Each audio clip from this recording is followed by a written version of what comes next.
Welcome back. Gibson Kente's work has touched and shaped the lives of countless South Africans, and his legacy as a storyteller and visionary artist continues to inspire a new generation of creatives.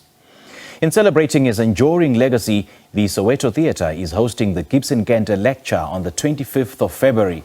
The lecture will be led by renowned theatre scholar Dr. Andile Xaba, whose research interests are South African literature and plays, particularly the plays produced by Soweto-based playwrights. The series is curated by Joburg City Theatres Artistic Director James Ngcobo, who joins us now to tell us more. Mapolo, a very good morning. Thanks for joining us. Welcome. Thank you so much. Sweet. Good to see you, man. Good to have you on the show. It's the first time this year. This year, actually. Yeah. Good to have you. Thank you. Right. What do you make, or rather, what do you think makes Gibson Kente such a towering figure in South Africa's performing arts? You know,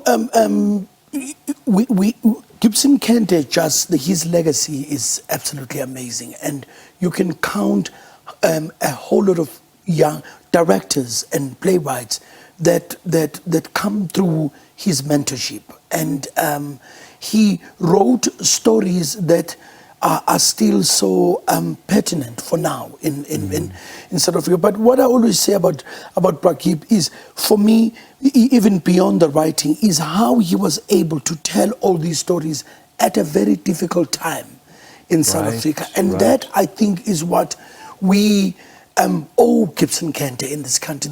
That when we were dealing with what was known as the law of influx control at the time, to this day, it blows my mind how Gibson Kente was able to tour plays during such dark years, and then he just produced a whole lot of people that were taught by him. I mean, the late Dr. Ngcobo, for an example, is, I mean, he moves from KwaZulu-Natal. He goes to work with Gibson Kente in Mama and the Load. A couple of years later, Mbongeni produces the first South African production on Broadway. So that is just footprints of a man. Yeah, yeah.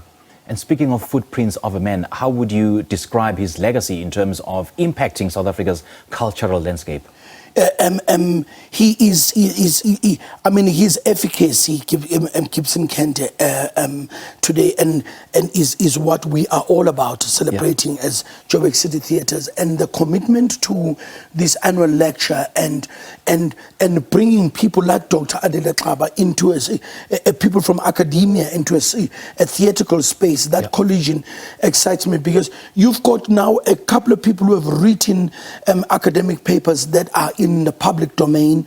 You have a lot of young people that are busy sitting down doing their dissertation on Gibson Kente. And the phenomenon that you find all over the world is the world tends to love to celebrate its authors and its writers, and in that you are doing wonders, or it augurs very well for a kid who's maybe at grade 10 this year and has a great interest in writing, and when they dabble into that space of writing, they discover a Gibson Kente and they look at what Gibson Kente wrote.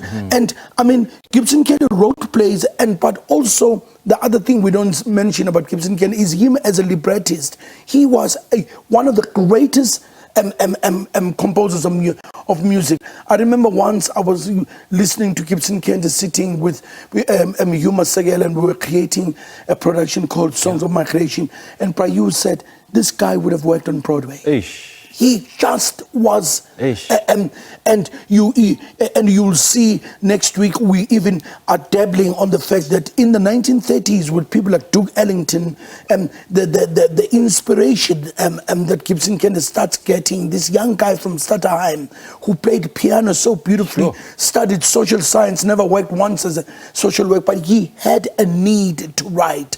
And when you sit with people, the Vus Tibakwanes, the Nomsanene, the Peter Sepumas, the Silo Marquez, and people who worked with Gibson Kente, all of them, Siyabonga Twala, they ooze stories of how genius Gibson Kente was, how he was able to concoct a story. They said he used to love driving. He had a white BMW all the way to his death that he loved so much. He would drive and park somewhere in Joburg and walk and come back with a character and write around it. He certainly was a creative genius, and I quite like the fact that you just pointed out some of the tentacles that he had in terms of the South African cultural and artistic landscape. I mean, you mentioned some of them writing their academic theses on Gibson Kente, and you mentioned the likes of Mbongeni, the late Dr. Mbongeni Ngema, and so on. So, how does his legacy, experience or that reflect the experiences of South Africans? So it absolutely does, because the questions that he posed in his writing are questions that we are posing today as society in South Africa. If you take a piece of Gibson Kentes, like how long? How long when you listen to its music, it seems like it was written 3 years ago. You take Iskalo, which I think is the most genius work by Gibson Kente, about a young boy finding his space in the world, and a young boy with a quest to be somebody in the world, but yet there are hurdles around him that are stifling all the dreams that he had. And you look at that and you think, that piece was written in the 70s. Is it not what we're dealing with today? Yeah. So that is, I always say to my team, let's not talk about Gibson Kente as a relic from the past. Let's talk about Gibson Kente in terms of how does he collide with the contemporary, with the now. That for me, when you do that, then the legacy of a person, irrespective of what they did, it's alive. It's not history. It's walking with life today. That is a very profound statement. How does his legacy collide with the contemporary, with the now, in terms of, sharing the themes of identity and culture and, the love of we're not South just Africa. looking back at a great figure called Gibson Kente. And so the people that will be there on Sunday as Andile Xaba unpacks. So Andile Xaba will be unpacking him in an academic space. I will be speaking as artistic director for us as Joburg City Theatres, being the custodians of his memory. A lot of people know her from Skim Sam, who worked with Gibson, will speak about being in the room with him. Unfortunately, we're out of time. Thank you so much for joining us. Great stuff. That was Joburg City Theatres Artistic Director James Ngcobo speaking to us about the Gibson Kente Lecture taking place at the Soweto Theatre next weekend, the 25th of February. And the lecture, as he mentioned, will be delivered by renowned theatre scholar Dr. Andile Xaba.